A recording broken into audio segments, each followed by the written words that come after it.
सो नमस्कार दोस्तों, आज की इस वीडियो में हम बात करने वाले हैं स्टॉक फॉर द वीक के बारे में। देखेंगे वो कौन सा बेहतरीन स्टॉक है जिनमें हम नेक्स्ट वीक के लिए लॉन्ग साइड का ट्रेड कर सकते हैं। साथ ही साथ इंडेक्स को भी ध्यान रखेंगे, यानी निफ्टी 50 को, कि निफ्टी 50 का चाल क्या कह रहा है। क्या वो जो चाल चल रहा है वो एग्जैक्ट एक्चुअल चाल है, या फिर यहां से कुछ संदेह की स्थिति बनी हुई है, यानी गिरावट का असर जो है दिखने वाला है यहाँ पे। तो चलिए चलते हैं फिलहाल चार्ट पे और वन बाय वन सबको एनालाइज करते हैं। दोस्तों यहाँ पे आप देख रहे हैं सबसे पहले निफ्टी 50 का चार्ट, डेली का चार्ट यहाँ पे आप देख रहे हैं। लेकिन यहाँ पे आप देखेंगे कि मार्केट गिरावट की, जो कि ये कैंडल आप देख रहे हो, जो बड़ी एक बिग कैंडल आप देख रहे हो यहाँ पे, ये कैंडल वो कैंडल है जो कि 4 तारीख का है, रिजल्ट डे का दिन। ओके। और उसके बाद से भाव गिरा और फिर 3 कैंडल में ये सारे ही गिरावट को जो है कवर कर लिया। राइट। और उसके बाद से अगर आप देखेंगे तो 1 2 3 4 5 6 7 8 9 10 अप्रॉक्स 9 से 10 दिन हो चुके हैं। मार्केट नो डाउट हाई पे हाई बनाया जा रहा है, लेकिन आपने बायर्स का स्ट्रेंथ अभी तक नहीं देखा होगा इन 10 दिनों में। जब से ये 3 कैंडल के बाद से, ये चढ़ने के बाद से यहाँ पे, यानी कुछ तो देखो मार्केट में गड़बड़ है। मैं क्लियरली बोलूं आपको, मार्केट में वो चीजें बन नहीं रही हैं। बड़े टाइम फ्रेम की भी बात की जाए, चाहे वो वीकली हो, तो इसमें अगर आप देखेंगे तो दोस्तों यहाँ पे कुछ हमको गड़बड़ दिखाई नहीं दे रहा है ना। लेकिन एक चीज का ध्यान रखिएगा कि बृहस्पतिवार तक, मतलब निफ्टी एक्सपायरी तक, ये कैंडल ठीक था। डेली में भी जाके देखेंगे तो ये कैंडल ठीक था, यानी इसके अंदर। लेकिन आप देखिए शुक्रवार को क्या हुआ, एकदम से क्लोजिंग नीचे हो गई। राइट। और अब जो मार्केट है, आप देखेंगे कि एक रेंज में फंसता हुआ हमें नजर आ रहा है, ये जोन है। ओके।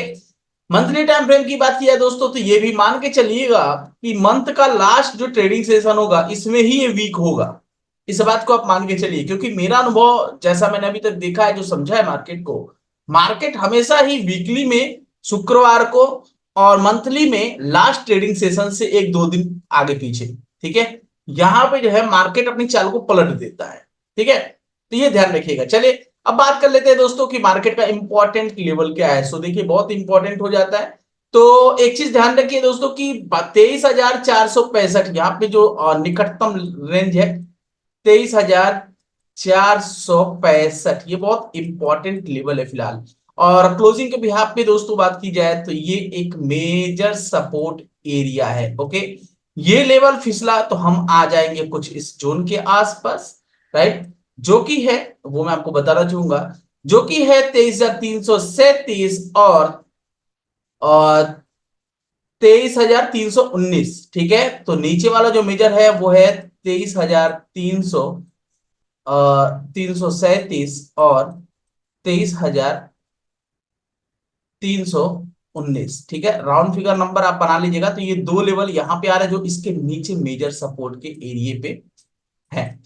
ऊपर का लेवल की बात की जाए दोस्तों, तो ऊपर का लेवल आपको एक चीज समझ में आ जाएगा, वो है 23,570 और 23,667, यानी ये जो, ठीक है, तो वो है 23,570 और 23,667, 23,667। ठीक है, ये आपका फिलहाल मेजर रेजिस्टेंस एरिया है। ठीक है, तो दोस्तों मार्केट का असर आप देख सकते हैं, मार्केट किस तरीके से काम करता है। देखिए, करेक्शन वाजिब है, करेक्शन होना चाहिए, क्योंकि मार्केट जिस हिसाब से स्ट्रेंथ दिखा रहा है, वो सही बताऊं तो वो स्ट्रेंथ सही नहीं है। जिस तरीके से मार्केट चल रहा है, मार्केट का ये वेव नहीं है चलने का। ओके। मार्केट अपवर्ड जाते जा रहा है, और ये सारा का सारा कमाल, जहां तक मैं समझ पा रहा हूँ, सबका सब कमाल रिटेलरों का है। ठीक है, बड़ा फंड इसमें अभी तक इन्वॉल्व नहीं हो पाया है। बड़ा फंड होगा तो एक बढ़िया सा कैंडल ड्रॉ होगा। ओके। तो वीकली में भी आप देखेंगे इस कैंडल के बाद से, तो वीक में इतनी छोटी छोटी कैंडल बन रही है, ये खतरी घंटी है। ठीक है, और नीचे के साइड आए तो देखिए इस करेक्शन के बाद आपको यहाँ पे कहीं ये वाला जोन आता हुआ दिखेगा। अब जैसे मैंने इसका बोला था, लेकिन ये बहुत ज्यादा आ गया, तो स्वाभाविक है। ठीक है, उसके बाद से आप दिखेंगे तो आपको यहाँ कहीं देखने को मिल जाएगा ये जोन। अगर नीचे के साइड आता है तो वो तो बात की बात है, एक दिन में आएगा, एक हफ्ते में आएगा, एक महीने में, ये कहना मुश्किल है अभी। ओके। तो दोस्तों ये था जो है निफ्टी 50 का मेजर चाल, major important level. Major resistance मैं एक बार रिपीट कर देता हूँ, 23,570, 23,667। नीचे का जो मेजर सपोर्ट होगा, जो निकटतम है, वो है 23,465। और ये लेवल फिसला तो 23,337, 319 के आसपास जो है हम पहुंच जाएंगे। और बहुत अगर किया जाए तो 23,200, जो कि इस कैंडल का लो ही है, वहां तक हम पहुंच जाएंगे। ओके, इस लेवल को टूटेगा तब तक हमारा वीक भी कंप्लीट हो जाएगा, ऐसा मेरा मानना है। तो चलिए चलते हैं दोस्तों अब स्टॉक की तरफ और देखते हैं वो कौन सा बेहतरीन स्टॉक है जिनमें हमारी एनालिसिस क्या कहती है और किसमें हम लॉन्ग साइड का ट्रेड कर सकते हैं। तो दोस्तों स्क्रीन पे आपको दिख रहा होगा, स्टॉक का नाम है नेशनल फर्टिलाइजर लिमिटेड। और मैं आपको एक बात बता दूं कि एनएफएल जो फर्टिलाइजर जितने भी इंडस्ट्री है, चाहे चंबल फर्टिलाइजर हो, नेशनल फर्टिलाइजर हो, राष्ट्रीय फर्टिलाइजर हो, ठीक है, राष्ट्रीय जो आरसीएफ है, केमिकल फर्टिलाइजर ऐसा है। और ये जितने भी स्टॉक है दोस्तों, सबके सब अपने इंपॉर्टेंट लेवल को ब्रेक कर रहे हैं। अब इसको आप देखेंगे दोस्तों, तो ये एक इंपॉर्टेंट लेवल ब्रेक किया हुआ है, मैं दिखाता हूं आपको, जो कि है आपका 2010 के आसपास का, ठीक है। अगर क्लोजिंग भी आप पे बात की जाए, जो कि कैंडल्स आप देखेंगे कि हर बार जो है इसके ऊपर विक ही छोड़ रहा था, इस जोन के ऊपर। और इस जोन के ऊपर विक छोड़ने के साथ दोस्तों हर बार जो है एक गिरावट दर्ज कर रहा था, राइट। तो फ्रेंड्स, इस क्लोजिंग भी यहाँ पे अगर बात की जाए तो कैंडल्स ने जो है एक अच्छा खासा वॉल्यूम से जो है यहाँ पे ब्रेकआउट देता हुआ नजर आ रहा है। लेकिन इंपॉर्टेंट ये दोस्तों कि ये पूरे जोन के ऊपर, या नहीं, जो पिछला वीक है उस वीक के ऊपर नहीं जा पाया है। तो आप इस स्टॉक को अपने रडार पे रख सकते हैं, और एक सस्टेनेबल जो अगर यहाँ पे सस्टेन करता है तो डेफिनेटली एक अच्छा खासा जो है ऊपर के साइड मोमेंटम करेगा। अगर मैं ऊपर के लेवल्स को भी ड्रॉ करूं फ्रेंड्स, तो मैं यहाँ पे ड्रॉ करके आपको दिखाता हूं। तो यहाँ पे अगर मैं ऊपरी लेवल को ड्रॉ करूं, विच इज हियर, राइट, तो आप देखेंगे 149 का लेवल है और प्राइस जो है उसके पास से रिजेक्ट हुआ है। तो अगर ये प्राइस देखिए, बहुत एकदम सेफ जोन पे लेके जाइए आप अपने आप को। तो अगर ये प्राइस जो है 149.20, 149.20 के ऊपर काम करता है, ठीक है, क्लोजिंग भी यहाँ पे पॉजिटिव है, बट हाइस के हिसाब से जो है अभी इसने यहाँ इसके ऊपर जा नहीं पाया। तो क्या ही हो सकता है, देखिए, प्राइस इसके ऊपर खुलेगा और फिर ये लेवल के ऊपर सस्टेन कर जाएगा, ये गैप अप खुलेगा, सस्टेन करेगा, जो भी होगा। 149.20 के ऊपर अगर ये निकलता है दोस्तों, तो एक फ्रेश बाइंग यहाँ से हमें देखने को मिल सकता है। और टारगेट की बात की जाए फ्रेंड्स यहाँ पे, तो अगर आप बहुत छोटा रेंज भी लेंगे तो भी जो है, आप समझिए यहाँ से विच इज हियर, अगर मैं इस छोटे रेंज की बात करूं दोस्तों, तो भी आप समझिए कि नहीं भी तो approximate 37% upwards, which is here 37, और समझिए 178 अठहत्तर के आसपास, ठीक है। और अगर रेंज वाइज बात की जाए फ्रेंड्स, तो बहुत बड़ा हो गया, ये तो इतना बड़ा हुआ 87% अपवर्ड्स, 87% का ऊपर की तरफ एक जो है मोमेंटम जो है हमें मिल सकता है, विच इज अप्रोक्सीमेट 282 टू 83 का लेवल आता है, राइट। स्टॉप लॉस की बात की जाए दोस्तों, तो हमेशा ध्यान रखिएगा, स्टॉप लॉस तो आपको एक सेफ जोन पे ही रखना होगा, ठीक है। और मेरा ऐसा मानना है कि 18% बहुत ज्यादा हो रहा है, फिर भी मिनिमम है ये। नहीं तो आप जो है आप समझेंगे कि इसका जो एग्जैक्ट अगर बात की जाए एक कैंडल्स के बिहाफ पे, तो वो तो 30% के आसपास आ रहा है, ठीक है। तो देखिए जो टारगेट है या जो स्टॉप लॉस है, ठीक है ना, स्टॉप लॉस तो खासतौर से आप अपने क्वांटिटीज के अकॉर्डिंग जो है चेक कर सकते हैं। फिलहाल 149.20 इंपॉर्टेंट लेवल है, तो मुझे लेना हो तो मैं इसके ऊपर लेना प्रेफर करूंगा। फिलहाल ये स्टॉक को आप ध्यान में रखिएगा, अपने रडार पे रखिएगा, और एनालाइज भी आप कर सकते हैं। ओके, चलिए चलते हैं दोस्तों नेक्स्ट स्टॉक की तरफ। दोस्तों एक स्टॉक जो हमारे रडार पे है वो है सनटेक रियलिटी, काफी अच्छा एक स्टॉक है। और आप देखेंगे कि ये स्टॉक बार बार जो है हाइस बना रहा था, ये लेवल को आप देखेंगे तो एक फ्रेश जो है यहाँ पे ब्रेकआउट आया हुआ था, राइट, जो कि 2022 में हुआ था। और इसने अपने 2019 के लेवल्स को ब्रेक किया था। फिलहाल बाद में फिर से ये जो है फेल हुआ और नीचे आ गया।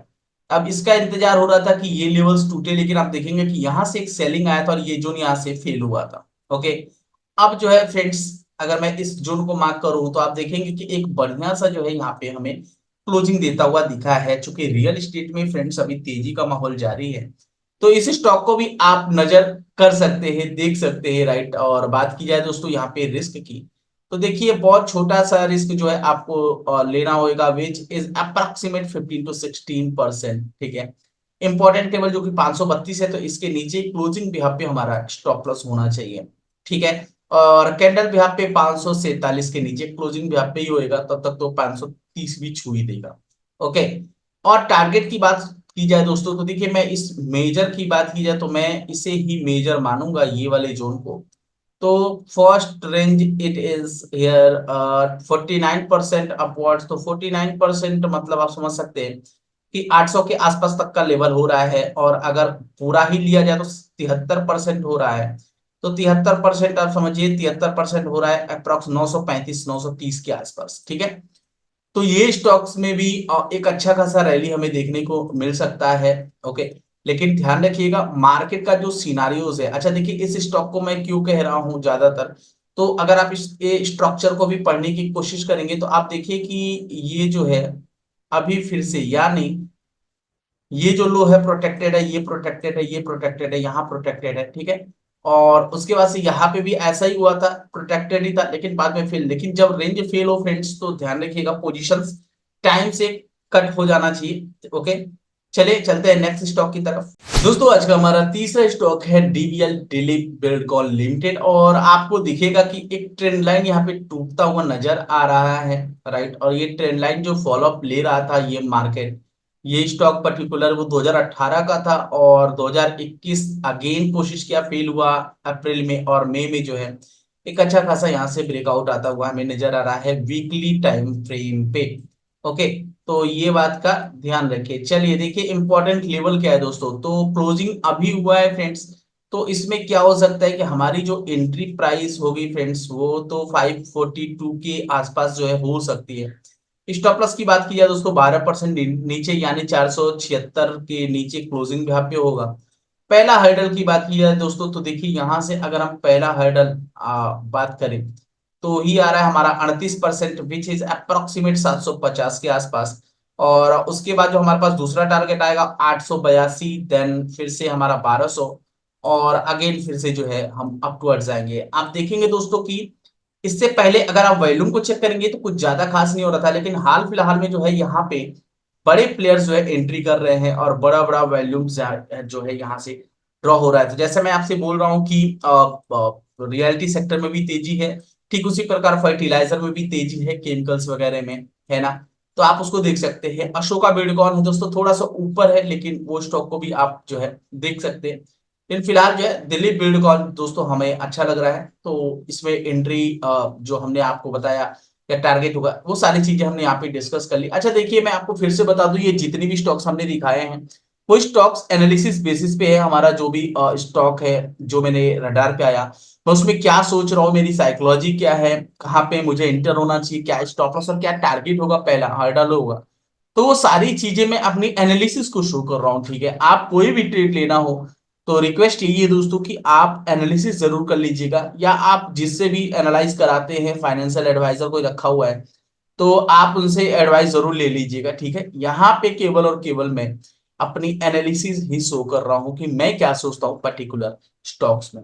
तो आशा करता हूँ चीजें समझ में आ गई होंगी। तो अगर आप अभी तक चैनल को सब्सक्राइब नहीं किए, चैनल को सब्सक्राइब कर लीजिएगा, और वीडियो पसंद आया हो तो वीडियो को लाइक शेयर कमेंट जरूर कीजिएगा। मिलते हैं दोस्तों एक ऐसे ही नए वीडियोस में, नए स्टॉक फॉर द वीक के वीडियो सीरीज में। तब तक के लिए बाय बाय, जय हिंद।